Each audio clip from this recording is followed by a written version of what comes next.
You're no stranger to Guyana. Secretary Rubio has been and continues to be a strong advocate for Guyana's development, democracy, and peace. He has consistently demonstrated his personal commitment to the international rule of law, democracy, and security. Guyana and the United States share a long bond of friendship and partnership. Indeed, the best of partnership are those built on shared values, mutual trust, and a commitment to the rule of law and international order. This is what underpins our bilateral relationship and friendship. The United States is our trusted partner as we continue to build a stable, secure, and democratic society here. This visit has allowed us to consolidate our bilateral agenda, defining policies and outlining clear intentions in areas of security, trade, energy, investments, infrastructure, democracy, regional peace and stability, human capital deployment and development. I am very pleased at the reassurance of the U.S. in ensuring the safeguard of our territorial integrity and sovereignty.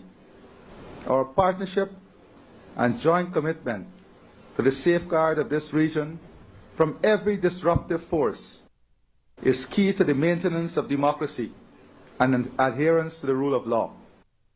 The threats from Venezuela were specifically discussed.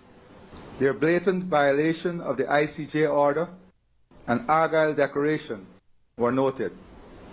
Our joint commitment in enhanced partnership in combating transnational crime, inclusive of narco-trafficking, human trafficking, money laundering, and all forms of smuggling is reflected in the enhanced MOU signed today.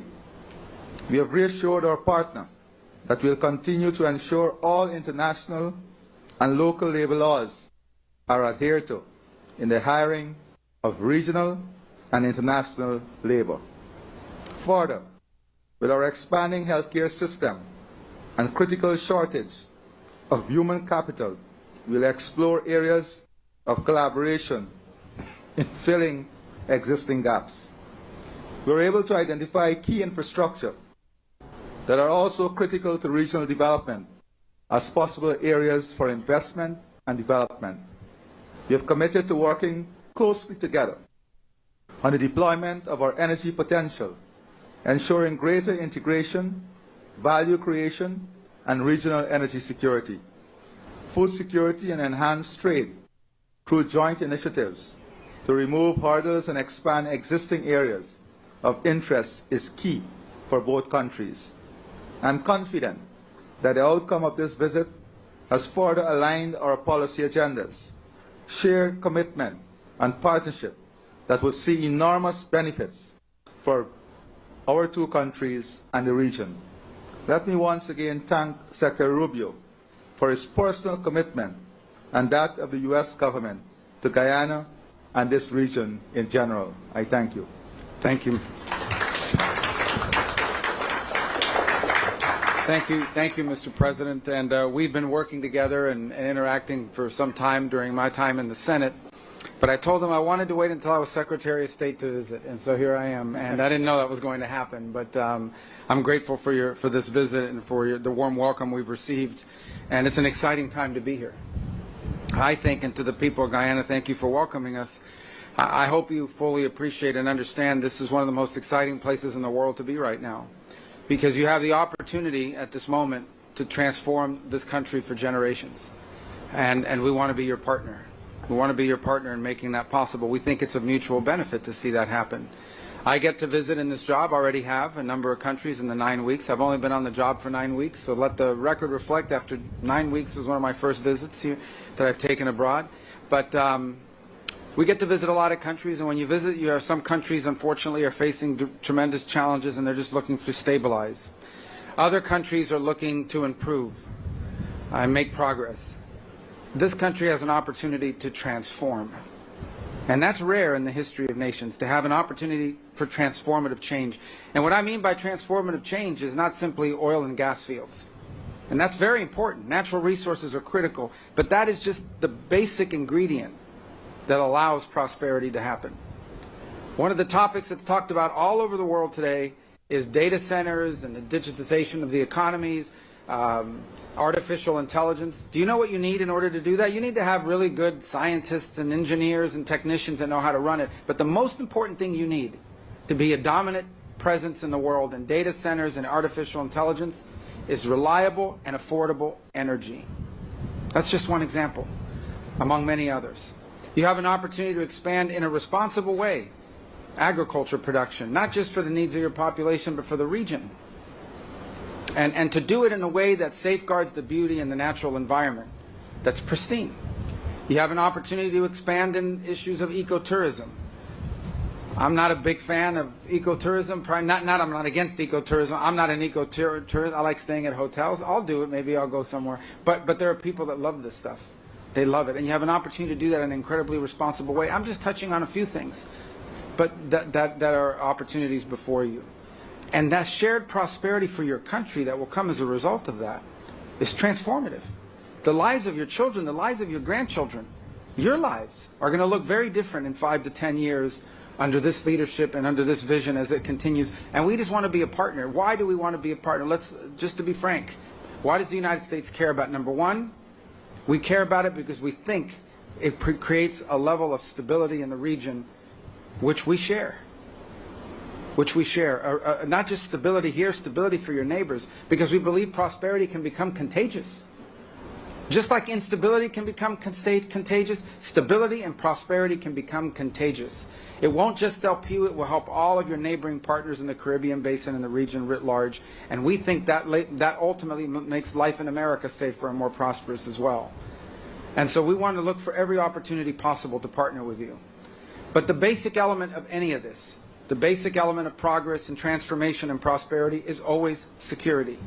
So number one, we want to make sure that some of the tragic regional problems that exist with crime, transnational crime, we have a huge problem in the world right now with organized gangs and narco-traffickers that destabilize societies. We want to make sure that never reaches here. And that's why today's MOU and the work we'll do together is designed not to stop it, but to prevent it from ever taking root, from ever finding its way here. Because unfortunately, sometimes crime is attracted by prosperity and targets prosperity. And the other are regional threats. The regional threats based on illegitimate territorial claims by a narco-trafficking regime. And I want to be frank, and I've said this during my time as a senator, and I have full confidence in saying it now as a Secretary of State. There will be consequences for adventurism. There will be consequences for aggressive actions. And that's why our partnership in that regard will be important. That is not what we want to be a feature of our relationship. But it is a necessity of our relationship because you have a very difficult challenge on your hands with a dictator that's making illegitimate territorial claims. And so you have our full commitment and support. Today we're demonstrating it both in tangible ways, and we're going to look for ways to make it long-term and sustainable ways, to make abundantly clear that we are invested, both as a nation and from our people, in being your partner in transformation and in prosperity. And we will not allow illegitimate territorial claims to be an impediment to your dreams and to your right to develop this country into a symbol that I hope will inspire others to follow the example you've set, Mr. President. So thank you. Thank you for the chance to be with you.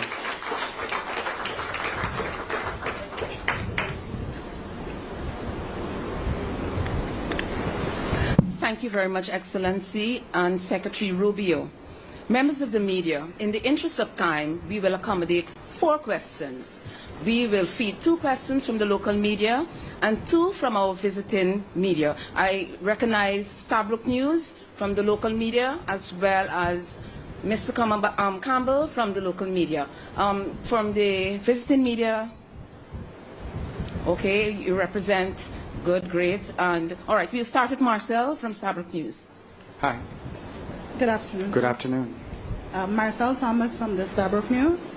You just spoke of consequences for aggressive actions and that the U.S. is Guyana's partner. Given Venezuela's unprovoked aggression towards Guyana, I want to know if your country would stand by Guyana militarily if Venezuela were to attack this country, and what would be the U.S.'s response should Venezuela attack U.S. oil major ExxonMobil, which is operating in Guyana's waters? It would be a very bad day for the Venezuelan regime if they were to attack Guyana or attack ExxonMobil or anything like it. It would be a very bad day, a very bad week for them, and it would not end well for them. I'm not going to get into details of what we'll do. We're not big on those kinds of threats. I think everybody understands, and I want it to be clear. We've made this clear repeatedly. I think the U.S. Navy today is making it clear and demonstrating our ability to. We have a big Navy, and it can get almost anywhere. It can get anywhere in the world. We have commitments that exist today with Guyana. We want to build on those, expand on those, and we'll leave it for the appropriate time. But suffice it to say that if that regime were to do something such as that, it would be a very bad move. It would be a big mistake for them. We now invite from our visiting media, please remember to identify yourself and the media host you represent. Hi, thank you. Hello, Mr. Hi. Secretary. Hello, Mr. President. Thank you for taking questions from us. We appreciate it. Humayra Pamuk from Reuters. Mr. Secretary, a Turkish student in Boston was detained and handcuffed on the street by plainclothes agents. A year ago, she wrote an opinion piece about the Gaza war. Could you help us understand what the specific action she took led to her visa being revoked? Yeah, And well- what was your State Department's role in that process? We revoked her visa. It's an F1 visa, I believe. We revoked it, and here's why. And I'll say it again. I said it everywhere. Let me be abundantly clear, okay? If you go apply for a visa right now, anywhere in the world, let me just send this message out. If you apply for a visa to enter the United States and be a student, and you tell us that the reason why you're coming to the United States is not just because you want to write op-eds, but because you want to participate in movements that are involved in doing things like vandalizing universities, harassing students, taking over buildings, creating a ruckus, we're not going to give you a visa. If you lie to us and get a visa and then enter the United States and with that visa participate in that sort of activity, we're going to take away your visa. And once you've lost your visa, you're no longer legally in the United States, and we have a right, like every country in the world has a right, to remove you from our country. So it's just that simple. I think it's crazy. I think it's stupid for any country in the world to welcome people into their country that are going to go to your universities as visitors. They're visitors. And say, I'm going to your universities to start a riot. I'm going to your universities to take over a library and harass people. I don't care what movement you're involved in. Why would any country in the world allow people to come and disrupt? Now, we gave you a visa to come and study and get a degree, not to become a social activist that tears up our university campuses. And if we've given you a visa and then you decide to do that, we're going to take it away. I encourage every country to do that, by the way, because I think it's crazy to invite students into your country that are coming onto your campus and destabilizing it. We're just not going to have it. So we'll revoke your visa, and once your visa is revoked, you're illegally in the country and you have to leave. Every country in the world has a right to decide who comes in as a visitor and who doesn't. If you invite me into your home because you say, I want to come to your house for dinner, and I go to your house and I start putting mud on your couch and spray painting your kitchen, I bet you're going to kick me out. Well, we're going to do the same thing if you come into the United States as a visitor and create a ruckus for us. We don't want it. We don't want it in our country. Go back and do it in your country. But you're not going to do it in our country. Sure. Just tell me your follow-up, and I'll tell everyone. And depending no on your follow-up, question, please. I'll answer it or not. All right, I now invite our Guyanese Can representative. I get her follow-up real quick? Go ahead. Could you confirm there's no reporting that 300 visas, State Department has revoked 300? Maybe more. Might be more than 300 at this point. We do it every day. Every time I find one of these lunatics, I take away their visa. You're saying it could be more than 300 Sure, visas? I hope. At some point, I hope we run out because we've gotten rid of all of them. But we're looking every day for these lunatics that are tearing things up. And by the way, we want to get rid of gang members too. So Venezuela sent us a bunch of gang members. I'm sure you've heard of Tren de Aragua, Mr. President. Terrible gang, vicious gang. They flooded in there. Yesterday, just so everybody knows, yesterday, one of these gang members who was involved in New York City and attacking a police officer was deported back to Venezuela because they're now taking flights again, because of some strong measures we've taken. And this guy lands. This guy's a guy that attacked a police officer in New York City and laughed about it in court with a smirk on his face. When he gets off the plane in Venezuela, he's welcomed by this character named Diosdado Cabello. I don't know if you've heard of this guy. Right. And he welcomes in hugging the guy, So does anybody have any doubt that these people are pushing these people into the United States to destabilize us in the region? So, yeah, we're looking for people like this, and we want to get them out of the United States. Absolutely. Thank you. We'll now feed a question from Guyana. Thank you. Kurt Campbell, Newsroom. President Ali, you've already spoken about how President Trump's tariff plans for China ships could affect regional trade. I just wanted to know if in your trade talks today, if that issue was specifically discussed Yes. for Secretary of State Rubio. I can tell you. Oh, you were What asking him. I'm sorry. It's for both of you. What assurances can you give Guyana and this hemisphere in terms of stemming indirect consequences? Yes. Well, look, the goal the president has in doing so is we need to have an ability to build ships in this world that don't just come from China. Okay, I think it's just dangerous to have one country in the world building all the ships. I assure you that, and we don't want a war, but I mean, they're not going to build ships for us if we get in trouble, right? So we need to have alternatives to Chinese shipping. We're trying to create a market and a demand for alternatives to Chinese shipping construction. And I'm the first one to admit that the United States made a terrible mistake when we deindustrialized and we allowed all these industries to leave our country and go to other places. Now we're paying the consequences, but we have to fix it. So I do believe, I can't speak, the trade portfolio does not belong to the Department of State, but I do believe that we will take this back because we've heard this not just here, Mr. President, we've heard it throughout our visits here in the Caribbean, and we're going to take it back and explain to those who are in charge of trade policy that there are some implications to applying it to certain nations who are partners and who are seeking to develop their economies in ways that I think serve the national interest of the United States, not to mention the national interest of our partner nations, and see what can happen. So I can't make a commitment to those exemptions because that's not something we handle at the Department of State. What I can commit to is that I will most certainly raise this issue as a recurring issue in multiple places, that it would have a real, detrimental effect on economic development. Maybe in 10 years it won't be an issue because there's been some diversification, maybe in 5. But right now it would be problematic. That message I'll take back to Washington and to my colleagues that are handling the trade portfolio, and and we'll see how the President decides to proceed. But rest assured, we will take that message back. Yeah, just to echo the sentiments that, yes, we did discuss it, and the region would have raised it also. But the Secretary Rubio, as he said, would take this back and to see whether there can be any special initiative for the region, given our specific circumstances. But let me say also that we have a responsibility to our friends. The U.S. is a great friend of ours. The U.S. would have made it very clear that they are ready to stand by us in our development, in our economic expansion, in our security, and in our defense. And I would say very boldly that such friends must have some different and preferential treatment, because a friend who will defend me when I need a friend to defend me must be a friend that enjoys some special place in our heart and in our country, and that will be the case. Thank you. And just quickly, illegal migration was also listed as a topic of discussion. Could you say what are the expectations from Guyana in this regard, and any discussions on third country deportation? Well, we want to work with you on that. I think that's a problem for you as well. I mean, obviously, because of the combination of your growing economy, labor needs, and your geography, you've been a place where a lot of people have come in.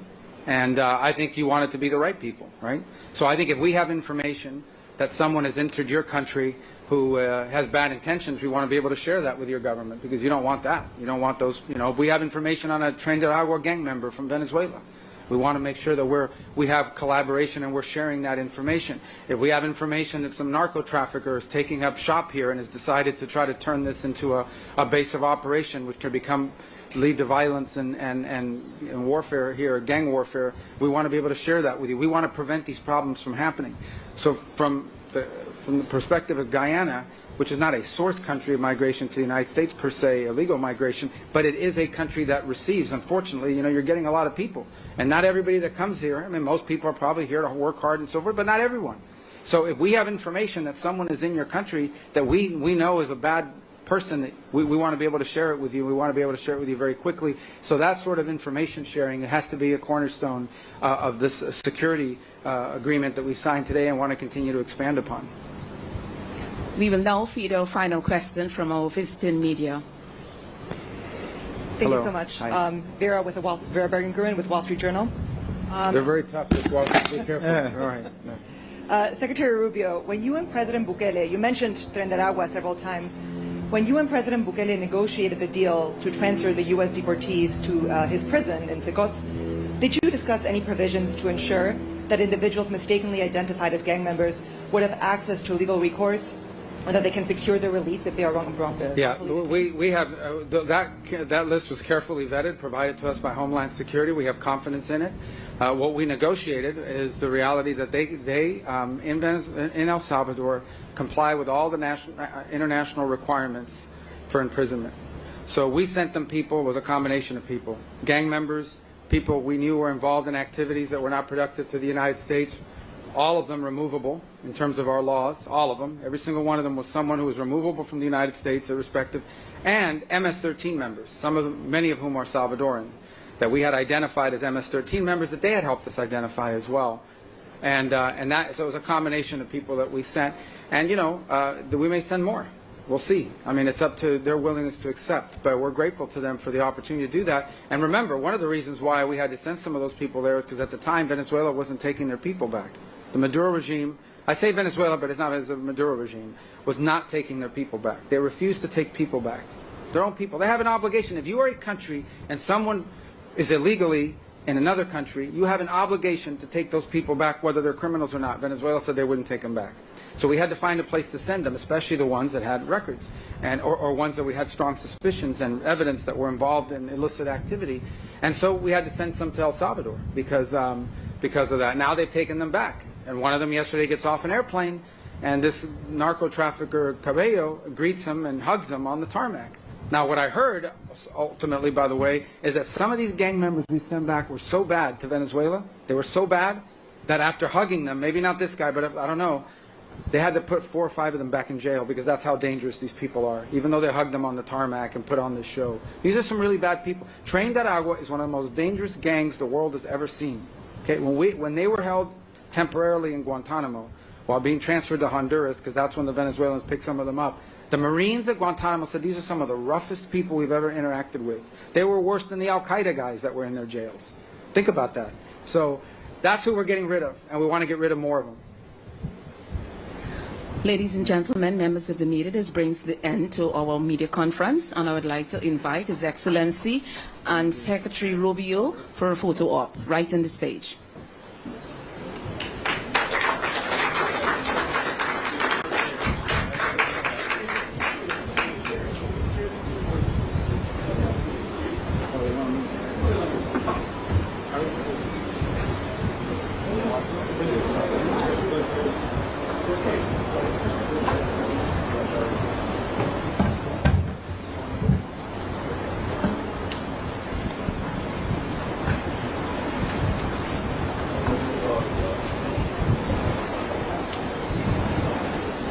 Have a